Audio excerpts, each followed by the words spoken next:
Özlem Warren is a food writer with a speciality in Turkey and all the good foods of Turkey and Istanbul. She's multi-award winning and has 3 books to her name, plus many articles and all sorts of things we'll talk about. So welcome, Özlem. So lovely to be here. Thank you so much for having me, Bruce. It's a pleasure. Great to have you. So we've only known each other for a while, although I have followed you on Instagram. Maybe you could tell our listeners where we met and how you came to be there. Honestly, I'm still thinking about that special trip.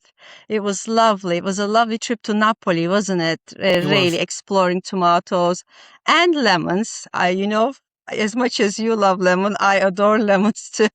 And just the people, I think, was everything. And meeting people like you and all the producers.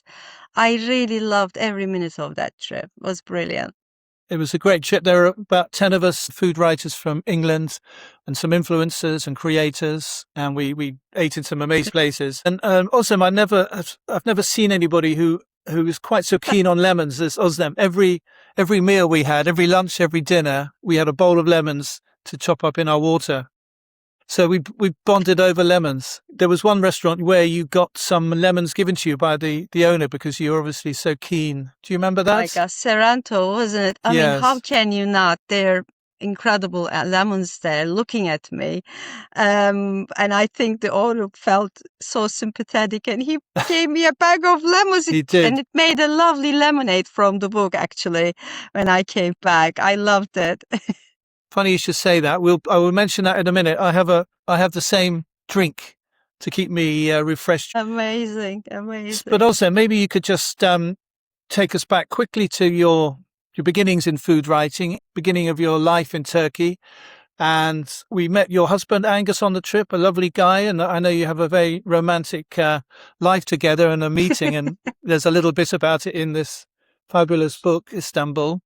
So, but maybe you could just give us a quick whirlwind tour of your life and how you got here.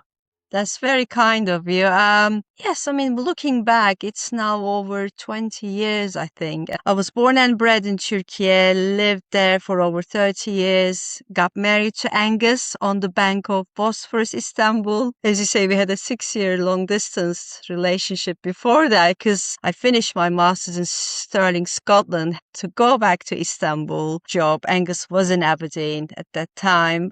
Pre-internet, pre-everything.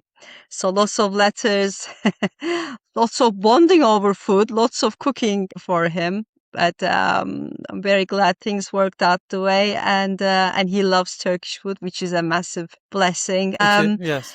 Living Turkey after getting married 2002, we briefly lived in England, then we moved to the US because Angus is a dual national and being a learner himself, he wanted to do his MBA. So we ended up being in Austin, Texas, and he did an MBA in UT. And Austin is a very diverse, very welcoming, great university town, very foodie. Whole Foods Market started there, lovely cookery school, Central Market Cooking School, where I started volunteering because, I terribly missed home. And in a way, food for me, in my culture, is something that bring people together. It is like a glue, really. It's a big part of our culture and heritage, gathering, eating.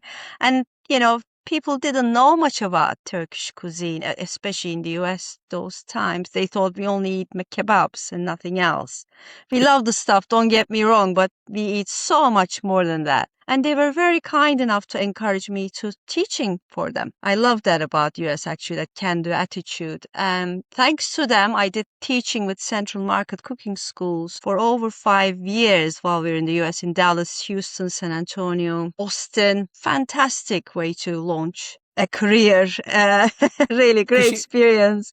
You mentioned the word gathering just now, and in reading your book, which we'll come to, Istanbul, published earlier this year, you mentioned gathering a lot in there. There's a lot about going to the cafes to meet people, having big family gatherings around dinner table or the breakfast table. And when Angus asked your father for permission to marry you, your mother was immediately on the phone. All the family came round. All the food was produced. So it's obviously very central to Turkish hospitality and to your family. And I guess you took that to America. Indeed. This is in our DNA, this is how I grow up. That actually goes back to Antakya, my roots, southern Turkish roots. My grandfather was a food merchant. He would trade fresh and dry produce with Aleppo because Antakya is right by the Syrian border in those days, of course. Again, food was focal, like, cases of aubergines, lemons, pomegranates, whatever is in the season would come home, would be distributed. You would gather with your cousins and, whoever is around to cook and enjoy. Always extra plates on the table my grandma would leave because there's always someone would turn up Yeah. for And lunch, dinner. so did you picked up your cooking through them, through your mother, your grandmother, your extended Absolutely. family, and your grandfather? Maybe you went to Abs- with him when he was buying the fruit. Absolutely. Just walking around that cobble streets in Antakya. There is the yogurt maker, the bread maker, the cheese maker, the olives, the herbs. Endless inspiration, endless seasonal produce, endless hospitality.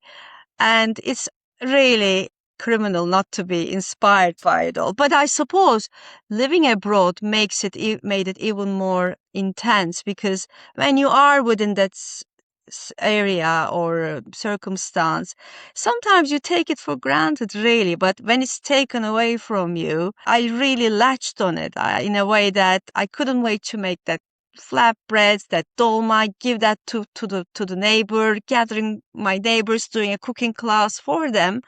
That was an outlet for me also to connect with my homeland. Also tell us a little bit more about what we really are beyond kebabs. And actually, there were all the reasons why I wrote these books too.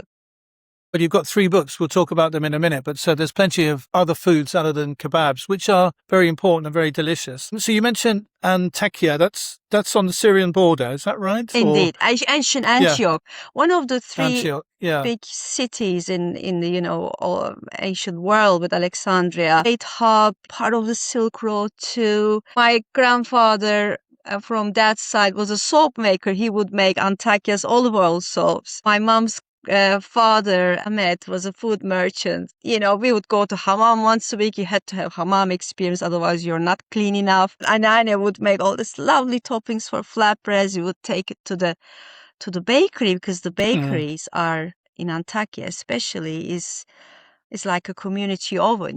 They bake your flatbreads, your casseroles in a way very sustainable too, Yes. because no one turns the oven on unless they really needed to. But just an incredible sense of community.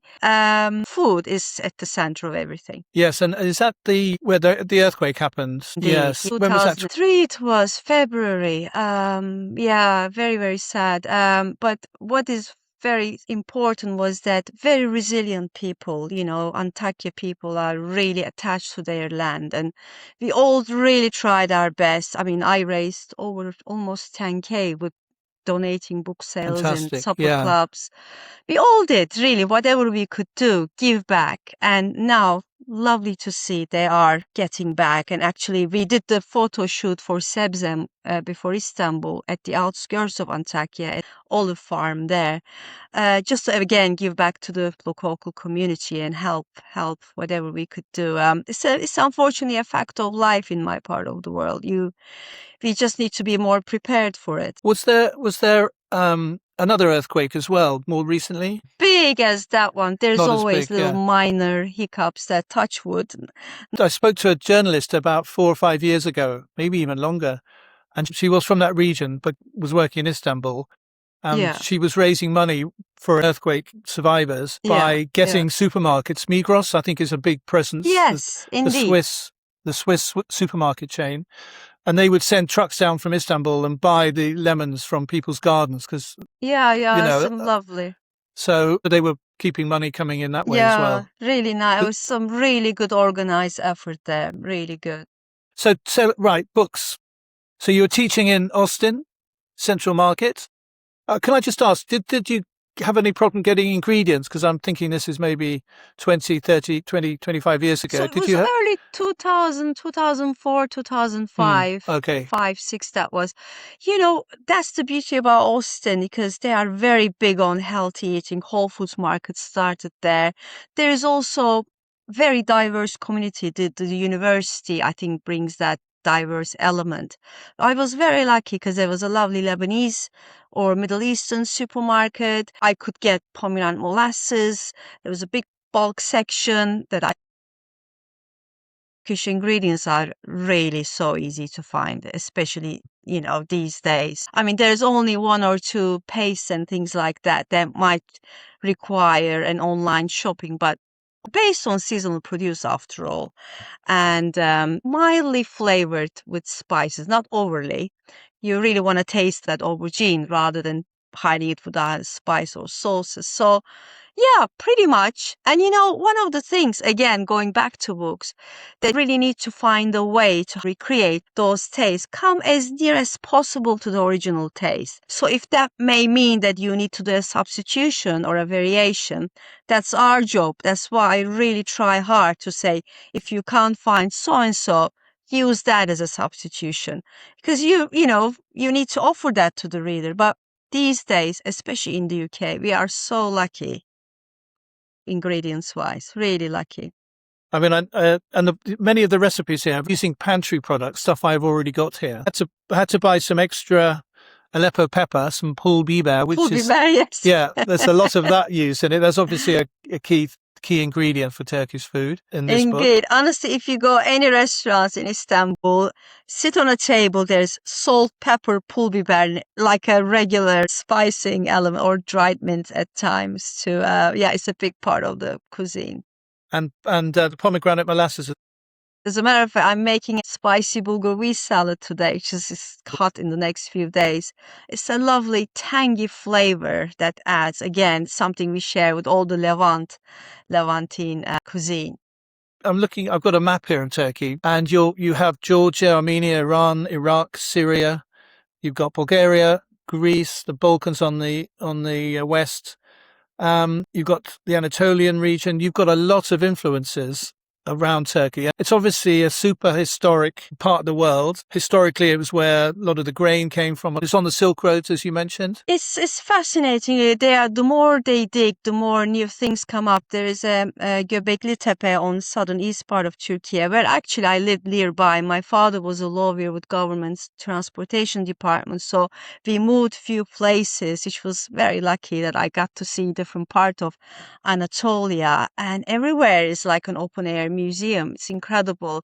Of course, you had all that Hittites, the Persians, the Ottomans, the nomadic Turks, Eastern Roman, Ottomans. It's a real melting pot of so many diverse and very precious heritage that we are sitting on, which incredible. Istanbul, the city you've written the book about, you're on the European side, you're on the Asia Minor side, would you call it? Yes. The kind of the East, yes, yeah. Roman Empire heritage, and before Yes. that ancient civilizations, and then comes the Ottomans, a massive empire in their heyday, from North Africa to big part of Balkans, southern part of Russia, Middle East, massive empire, means of gathering all that influence. And Istanbul, being the capital, always got the best produce. The very best produce come to Topkapı Palace, where the Sultan has been sitting. The very best spices and dried fruits and everything. And of course, there were also so many market gardens all around Istanbul called Stan. Bostan, yes, that's really can you explain that? It mentions it in the book. That's a really beautiful idea. Thank you. I mean, I fought hard for that piece to get in there because I think it's very significant and important because, again, folks think that Ottomans mainly ate the jeweled rice and the elaborate pilavs and this is, yes, they did, but they also cared so much about the provision of fresh produce, not only for the palace, but also the public. And everyone more or less had their garden to grow things. But each section of Istanbul was known for a special produce. Arnavutköy is known for çilek, the strawberries, Yedikule, the romaine lettuce, Bayrampaşa, the most beautiful artichokes. So they were all these historic gardens. And they were market gardens for the royal palaces, for the rulers. as well as the public. Yeah. Absolutely, people had an access to that. And it was a lifeline, really, also for communities to gather, do their things. Only a few, unfortunately, remain, but they are still there, and there is strong lobbyists to keep them going. I'm so glad to hear. That's why I really wanted to mention, because you can go and visit now. We did some photo shoot with Sam Harris for the book there. You know, all the young figs being there and all the chard coming up, some corn. And Yes. and the soil is so incredible. And there's this, just imagine those historic Theodosian city walls. And between those walls, this really fertile land. The Byzantine, the Eastern Romans, the Byzantine folks did that too. And then the Ottomans really took it on the next level. And yes, again, today, the farmers' markets, Pazar, is a massive part of city life. Every neighborhood would have it. It's one of my highlights whenever I go back to Istanbul. It's so inspirational. The variety, the abundance of fruit and vegetables. It's just so inspiring. And so Istanbul is one of the great cities of the world. It's on the Silk Road. It's on the Orient Express, so it's well known. And a lot of people I know have been there. I haven't been there, sadly, but everyone says you've got to Oh, go. we have to take you there. I will go. We have to take Uh, you there. So the city is constantly evolving. It's never staying the same. There's migration all the True, time. So true, what's happening? What's happening at the moment? true. I mean, especially in since 1950s, a huge migration through Anatolia, different parts of Hmm. the rural Turkey, as well as neighboring cities, you know, especially when the turbulence happened in Syria. We had a lot of Syrian refugees. There are lots of folks from Balkans and others, because it's a massive, massive big hub. Of course, when they come, they bring their own cuisine. Hence, you really can taste a very best of baklava, lovely kebabs, you know, food from different regions in Istanbul. It is a really lovely blend, vibrant blend of food scene. You know, one hand you see this really delicious seafood because surrounded by the Bosphorus Strait, the Sea of Marmara. Seafood is very important. Then you have this wonderful produce that brings in all that vegetables cooked in all vibrant salads, casseroles and whatnot. And then you turn to traditional food like mantı. Mantı is Turkish dumplings, which it's actually driven from the Chinese and Korean word mandu, which means dumpling. So they brought with them when they moved from Central Asia. So there's that element. And then you fancy, oh, I'd love to have a nice Turkish breakfast, ideally by the Bosphorus, you know, all that incredible array of cheeses and olives and pastries and gözleme. So it really is a very rich, very diverse blend of food culture. And I haven't even talked about street food yet. No, we will get to that. And all these changes and all these influences, is there any kind of technique or foods that you feel are being lost, or is everything just, it's like being gathered in heritage and tradition? Yes, a very good question. Yes, sadly, unfortunately, yes. There are lots of elaborate dishes, especially from the Ottoman times. Actually, you might enjoy that. There's a nice Ottoman style chicken dish in the book where they add grapes and you know, pine nuts and things like that. They like that sweet and savory flavors. In Ottoman times, they used quince and the grapes liberally, which sadly is lost. We do use a little bit of it, but not as intense as they used to use that. So I think that is it. Perhaps a bit more health conscious now. You know, they used to use sade ghee a lot. Now butter as well as olive oil is more on the horizon. But when I think about really traditional dishes like mantı, kuru fasulye, Turkish bean stew, dolmas, they are all there. We are really attached to them. You know, they are not Yes. going anywhere. But there are some lovely restaurants. They do a kind of variation of things or a fusion of things. And I to see that too. That's nice, you know, incorporating other ingredients. But I think as long as you can at least nod to the heritage a little bit or mention that this is the sort of inspiration or where where I got that, idea from. I mean, his food is dynamic, it will evolve, of course, but there are for sure traditional elements there. Because when I mentioned I was speaking to you, a friend, a Turkish friend on Instagram, sent me a couple of questions Right. to suggest really simple ones. But the first one Great. is says, I'm just reading them here. It says, the Turkish food scene. We see Urla, a town near Izmir. Urla, yes. Urla. She says it's turning into a gastronomy center with young and talented chefs and fine dining restaurants. I wonder what Özlem thinks about that. Nice. I like that too. Absolutely. That goes back to what I was trying to say. They are reinterpreting, which is lovely. I mean, Urla is lovely. The olive oil, the fresh herbs, the seafood.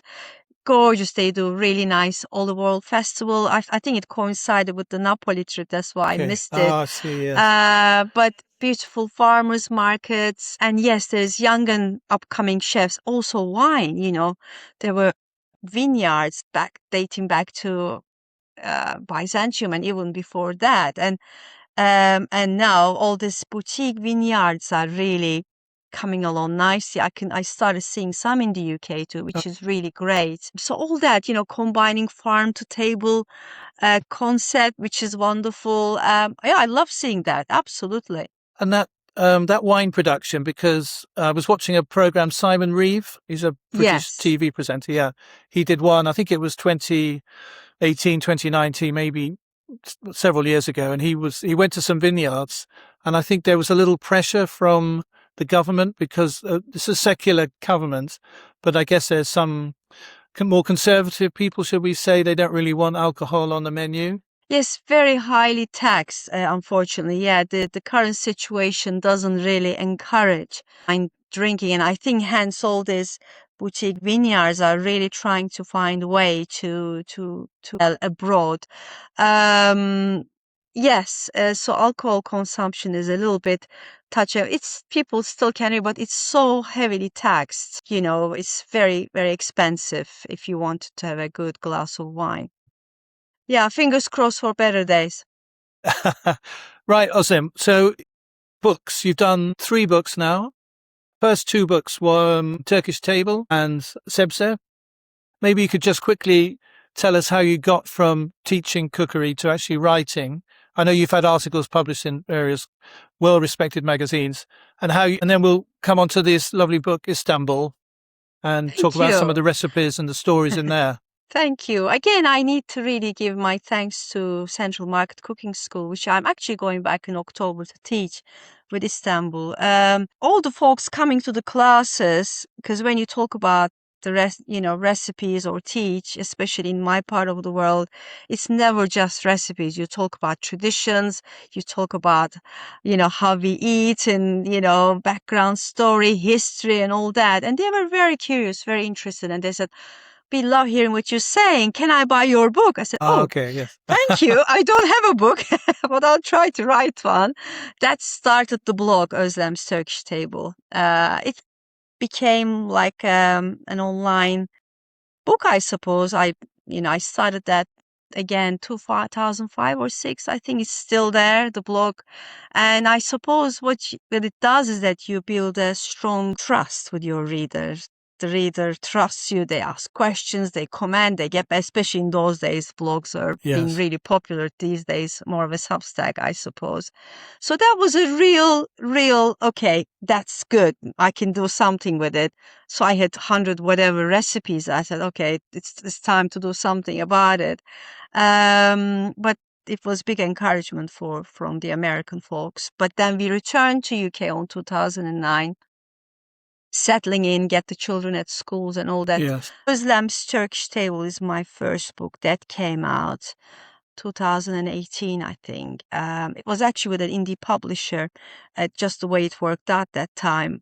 But beautifully made, professional photographer, really good copy editor. It sold out. The pre-orders sold out with the first printout Fantastic. finished as it was published. So I had to I think it's the 6th or 7th print. I don't know how many Wow. print run we did. It's still going, that book. It still has huge fans, but it never really made it to the US properly.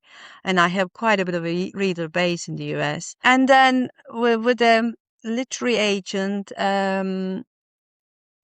came about sebze. But it took a while, the cookbooks are not easy to write, and I take it very seriously. You need to spend a lot of time research. I wanted to write sebze because, again, many people didn't know the variety of vegetarian options in Turkish cuisine.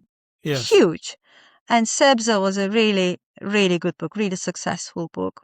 And then my publisher said, probably, would you please write another one, which we decided Which is with this their one. Yeah. kind encouragement, Istanbul. And I think it's my best book yet.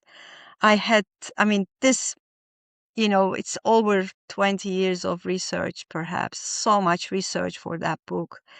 But it's because it just touches so many different parts of Istanbul, and it's a city that's been fed by so many incredible influences. So you had to give credit when it's due. So we really tried our best. It's got 80 recipes in here and lots of stories. I was just wondering how you organize the chapters. So we're looking at breakfast, bakeries, meze, street food, tradesman restaurants, and the fish. So how did you kind of develop that? Yeah, the chapter headlines actually based on the eateries in Istanbul. Just that we wanted to give the diversity, the variety. Kahvaltı evi refers to breakfast cafes. Fırın is bakery. Çilingir sofrası is a table of meze that you could be served in a taverna or a meyhane. Esnaf lokantası is tradesmen restaurants where you could get humble, nourishing, great value food, from really good lentil soup to casseroles and dolmas. Then it's sokak yemekleri, street food, grills, grill houses that nose to the kebabs and whatnot, boğaziçi that nose to the seafood, Bosphorus Strait, home style food, then pazar notes to all the really delicious vegetarian dishes. Over 50 recipes in the book are vegetarian. It's really a good note to city's love of fruit and veg. Pastane is all the sweet treats that you may enjoy. And then pickle shops and cafes where you could have drinks or pickles or condiments and stuff. Yeah. And I've got 2 dishes here that I made. I'm going to have one for my late lunch today. See if I can. It's the It's the kashkari I think you made, didn't you? no, it's something else. Oh, lovely. It's Ooh. the Oh, the potatoes, potatoes. olives. Oh my goodness. I love that, Bruce. I hope you enjoy it. It's Yes, great. with the Looks Paul amazing. Bieber in there. So Nom it's got nom. the eggs and some other Gherkins and all ingredients. that. Yeah. Gherkins Thank are you in for there. making that. No, I It's made lovely. that, and I'm looking forward to having that as I say, as a late lunch. And also, you kindly gave us a recipe which I'll publish in the Substack that accompanies this, which is my mother's yogurt and mini meatball soup with spiced oil, which looks like a lovely recipe. It's actually a more than just a soup. It's a meal in itself, because Yes. Mom would make that meatballs. She was a busy science teacher, but she would make those meatballs ahead before going to school and teaching, come back and finish the soup. And there's a bit of rice in it that kind of gives texture, that binds everything together, and also thickens the soup as it cooks. So you don't use flour or anything like that to thicken. But yogurt is important. Yogurt is a massive part of Turkish cuisine. We use in marinades, dips, salads, soups, even in desserts. Dating back to, again, nomadic Turks, they've been having that since that time. But the way, I think, what elevates the flavor is that at the end, you'll be making pul biber, Aleppo pepper, and dried mint infused oil, which we use a lot, just to drizzle over the top just before you eat. Oh my goodness, Bruce. I wish we could have a bowl of that now. That sounds, I'm really thinking I should have made that. So with the oil, it's the spiced oil. Olive Yes. oil, dried mint, pul biber, Aleppo Yeah. pepper. How long does it last? I mean, I know if you make, I don't know, 100 milliliters, will it last for a week? Absolutely. Absolutely. You just made a lovely spiced oil. Yeah, yeah. Because they're all dried spices. Yes. So if you happen to make with a bit more, then you can easily drizzle over your salads, or there's a lovely cheese mante actually. You might like that. So you make pasta and then there's like a meat sauce over the top. Again, you have a dollop of garlic yogurt and Right. that infused oil. So that's easy version of mante. If you don't have time to make the dumplings, you can use the shell-shaped pasta as the case, and then it scoops up the sauce nicely. And You know then, what? I think conchilla. Are you suggesting conchilla pasta? indeed, indeed. I bought a packet to make it. Oh, there you Cheeks go. Manti. So I have it here. Yes, that's another one on the list. There you go. Because you can make that I, meat sauce well ahead of time. yes. You can freeze it. There's so many tips in the book that, because we all live busy lives, you know, tips that make, your life easy, that stuff that you can prepare, stuff that you can freeze, turn into gluten-free, or take out the meat, add beans and make it vegetarian. Turkish cuisine really lends itself making this sort of variations and prepping ahead. As a matter of fact, it actually tastes better the next day because all the flavors really develop. So when you were researching the book, was there any particular ingredient or, I mean, you sound like you did a lot of research. It's a Mm, lifetime of being involved in the mm. food and then dedicated research on the book. Was there anything that surprised you, or you thought, gosh, I didn't know that. That's really interesting. Ingredient wise, the influence of the Ottomans throughout all the countries that incorporated in, and also the fact that how welcoming they were. When the Sephardic Jews were expelled from Spain and Portugal in 1492, the Mehmet the Conqueror and then Beyazıt, second Beyazıt, he said, come and enrich my country. So he brought them in because Istanbul city needed to be repopulated, after they conquered Istanbul. Said, come, and they give land and a place to do their worship and all that. So their tolerance was quite significant. Of course, they did tax them, all that stuff. Not everything was always rosy, but what was also really lovely and special was that, there were the Sephardic Jews, the Armenians, the Ottoman Greeks, Istanbul Rum, as we say them. Everyone lived together. They celebrated each other's festival. Paskalia, for instance, Paskalia is the Easter festival. So there's a special Paskalia bread, Okay. choreki, that is being baked since the Byzantium, of course. Today you still have that. There are still certain neighborhoods make that, and it's so fragrant and beautiful.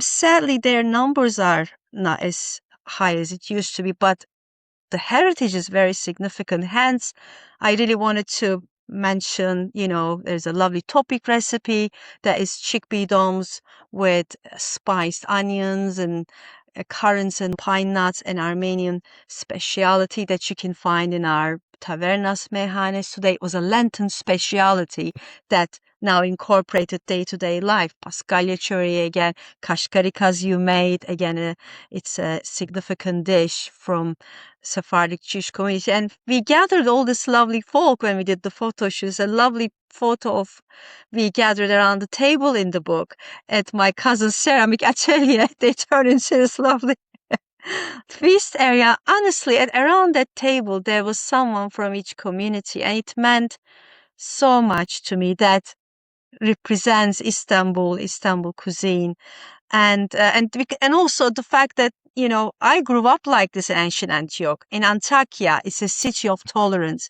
There is there is the Jews, there is the Christians, and there is the Muslims. They still live together. You hear muezzin calling for a prayer with church bell ringing. And my grandparents celebrated Hanukkah with their Jewish friends, Noel with their Christian friends, and they broke their bread during Ramadan. I grew up like this. So, highlighting this for Istanbul really was an important thing for me, special thing.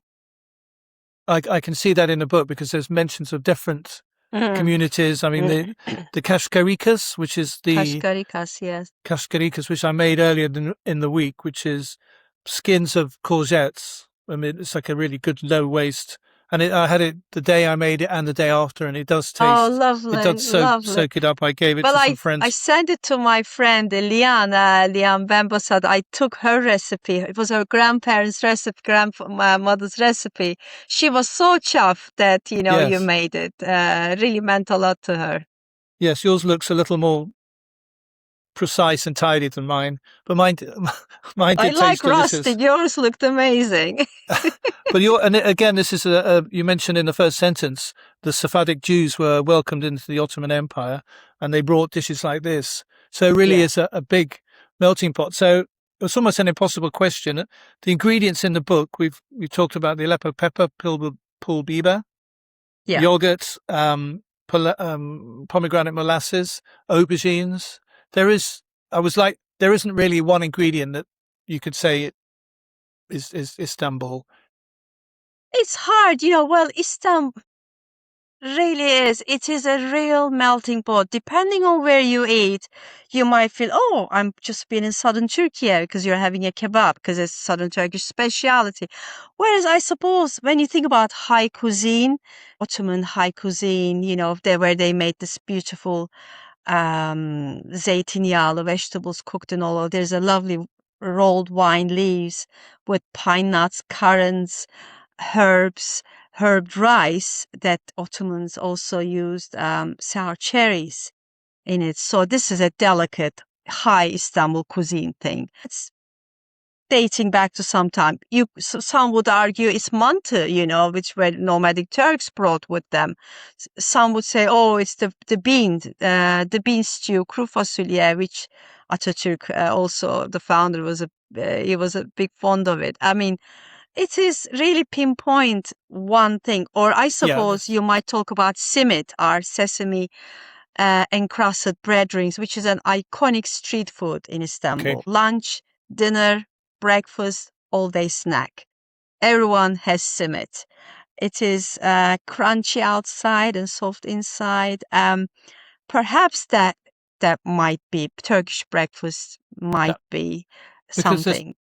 There's a whole chapter on Turkish breakfast, and I guess that's important to Turks and to you, because some countries they go to work on an egg, or in Italy maybe they go to work on an espresso coffee.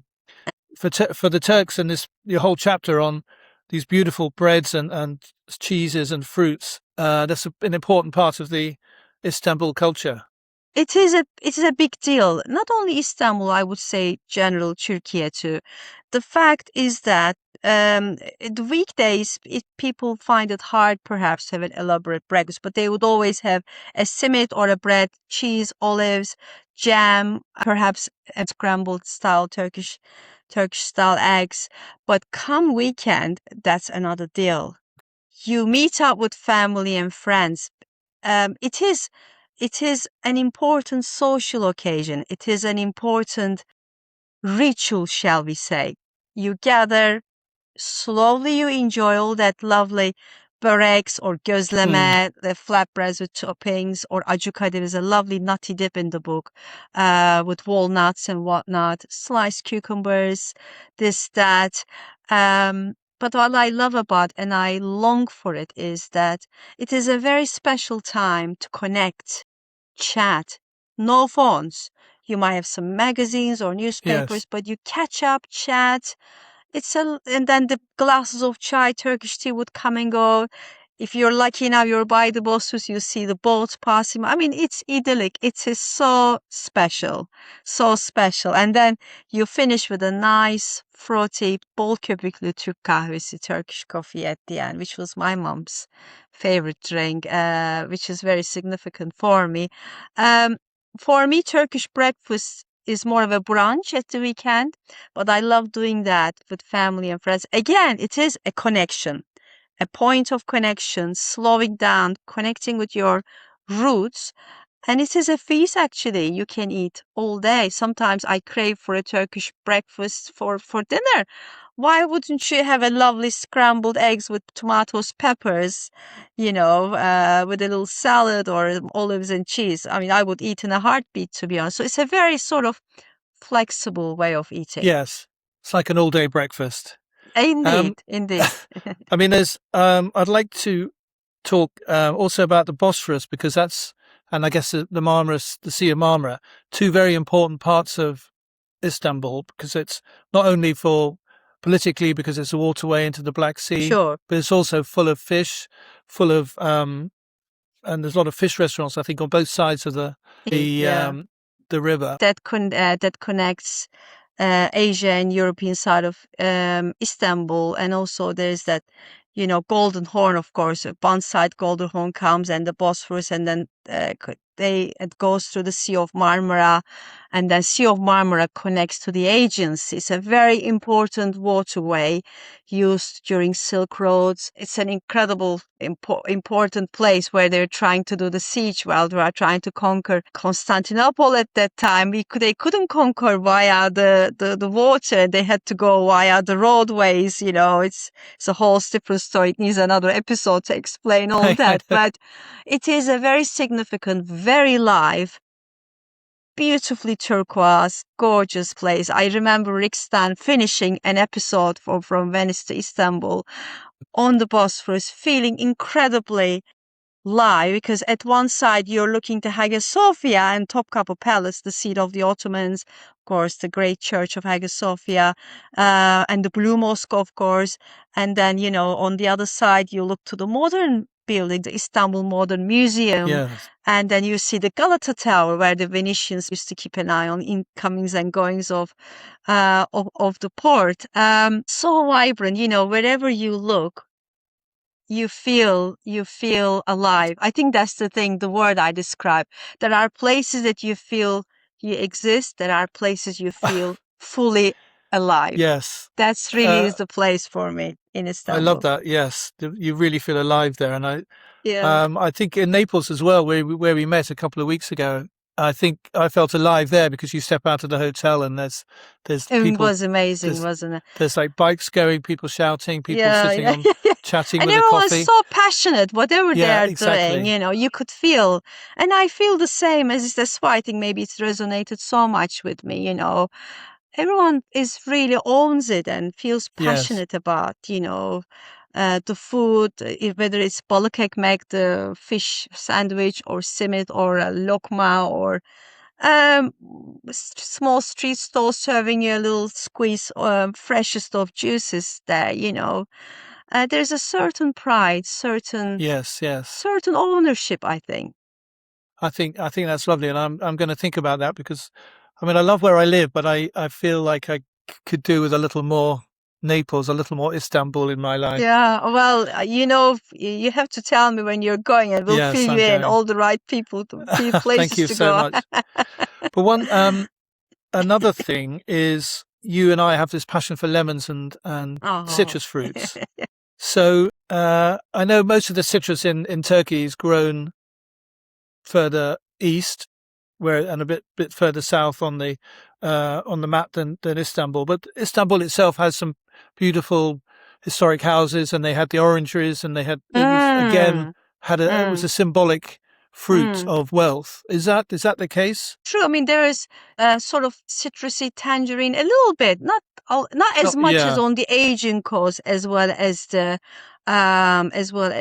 Mediterranean, but there are some. But I think more than that, perhaps they were massive fans of grapes, 40 different variety of grapes, pomegranates. For us, pomegranates really the significance for good fortune, bereket is like prosperity, good luck, that sort of thing. But in summer, when, in winter times you can come across, especially outskirts of Istanbul, because it's a big city, outskirts Yeah. of Istanbul for sure. Yeah.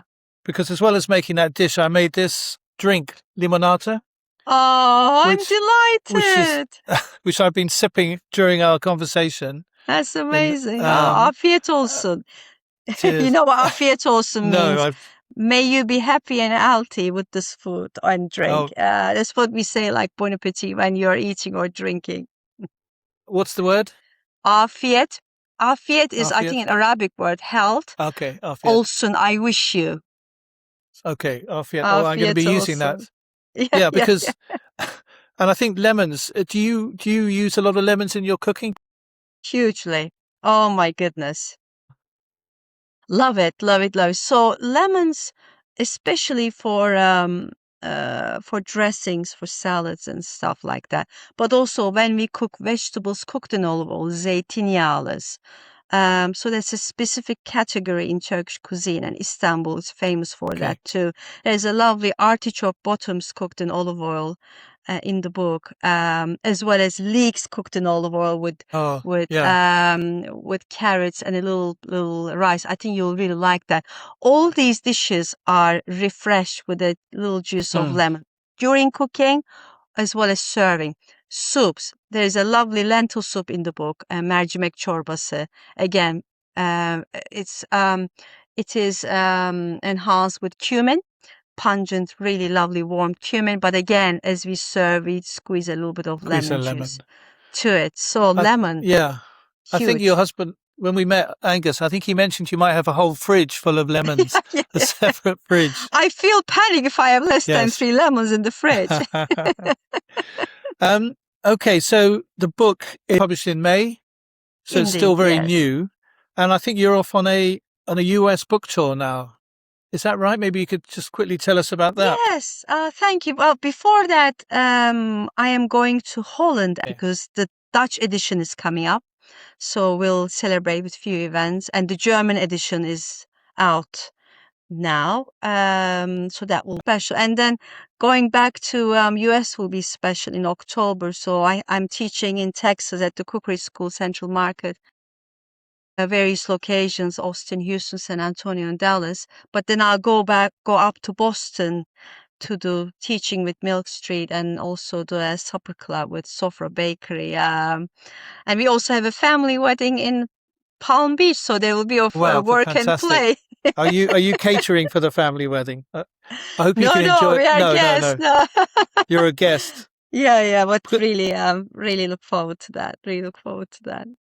Fantastic. Right. If you're introducing somebody to Turkish food for the first time, what recipes, or you wanted to give people a kind of flavor of Turkey and Istanbul in particular, what recipes would you put on the table? What would you cook for them? I am a big fan of meze because I Okay. love the fact that you can prep ahead, and I just love the sharing element of it. There's a lovely beets with olives, roasted hazelnuts, Nigella's favorite actually. Who is it? That would make ajuka dip, the nutty walnut dip. I might make. Perhaps a nice lentil soup. Now that we talked about that lovely lentil soup. Yes, Um, I saw that with a uh, little drizzling of chili oil, yes, of yes. cordova oil. Yes, yeah. Because these are all really highlighting that the recipes are really accessible, really easy to make. And I don't cook full on every day, but I like freezing because Turkish food freezes really well. And also when I make casseroles, we eat the next day too, and perhaps I zhuzh out with a bit of crumbled beyaz peynir or feta over the top. So really, I would love them to try and see with their own eyes how easy, how packed with flavor, delicious, and also really good value. We use a lot of staples like canned beans and chickpeas and whatnot. They not only add another Yes. layer of wholesomeness, but also they make your dish go further, and I love them. I And absolutely love them. tin tomatoes, of course. Tin tomatoes, of course. Yeah. I You got use to it have all the time. you got to have tin tomatoes. That's referencing I our really Napoli do. trip. Oh, So, Özlem, well, good luck with all your plans. I haven't asked you what your next book is, but we'll maybe save that for another my time. goodness, we Just, have to do justice just to get this this. one first, but Yeah, very no, kind of I mean, you. it's a lovely book. I can highly recommend people getting it. It's a very That's so kind. accessible recipes, well written, and obviously there's a lot of research. But not only research, it's like your personal stories are in there as well. So I'm looking forward to cooking from it on a regular basis. So if people want to find out, follow you a bit, where would they go? I am So on Instagram at ozlems_Turkish_table. I have the same name Facebook page, Özlem's Turkish Table. I have a blog called ozlemsturkishtable.com. Plenty of recipes, inspirations there too. Please let me know, ask me questions. I will be very happy to help. But Bruce, what a pleasure to talk to you. no, to you It was too. such Awesome. a pleasure to get to know you at the trip. And Yeah. when I look back, you always remember the people. I think that it's the people that makes a place special. Of course, the folk in Napoli, but meeting lovely folks like you. Yeah, thank you. We And you talk too. about with Angus often. So thank you so much for having No, me. And um, it's a pleasure such learning a and really, it's really opened my eyes to the whole variety of I oh, mean, I when we knew there have was to a take certain, you to Istanbul. I knew, thank you. I'm booking my ticket. I knew I knew a little about Turkish food, but I would say my experience and knowledge is huge now, and I will be boring. Delighted. I will be. Oh, come around for dinner. Oh, not Turkish again, Bruce. Yeah, That's very I'm sweet. afraid so. Very I'm sweet. afraid But so. come over and we'll cook for you. Always a Yeah, pleasure I to will see you. too. Thank you very much. But thank you so much, and all the details will be in the show notes and explaining where to find Özlem. So thank you so much for your time, and good luck with the Dutch and the German editions and the American editions, and look forward to seeing you soon. Thank you so much. Such a pleasure to talk. Thank you.